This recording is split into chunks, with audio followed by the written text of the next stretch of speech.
क्या बूढ़ी माँ को अपने घर का पता मिल गया? नमस्कार दोस्तों, मैं हिना अपने कायनात चैनल में एक नए वीडियो के साथ स्वागत करती हूँ। मेरे घर का पता यादों को दिल के किसी कोने में छिपाए रखा था, उन राजों को भी दिल में दबाए रखा था, अरमानों को सुलाए रखा था। जाने ऐसा क्या हुआ? क्या यही है मेरे घर का पता? क्या यही है मेरे घर का पता? राज़े दिल जुबां पे आ गई, कोई दूर की डोर मुझे अपनी ओर खींचने लगी। सपनों में भी धुंधला धुंधला सा कुछ दिखने लगा। क्या यही है मेरे घर का पता? क्या यही है मेरे घर का पता? मुझे मेरे घर की यादें अपनी ओर लाने लगी।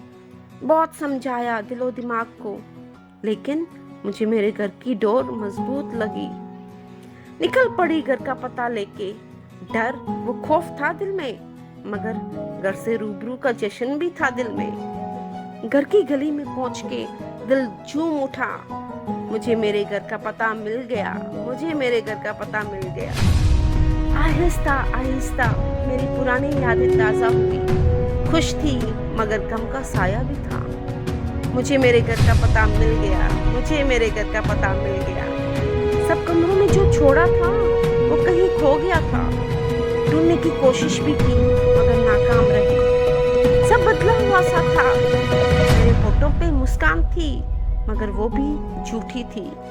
मुझे मेरे घर का पता मिल गया, मुझे मेरे घर का पता मिल गया। पर यादें धुंधला गई, जाने कहाँ चली गई। मुझे मेरे घर की यादें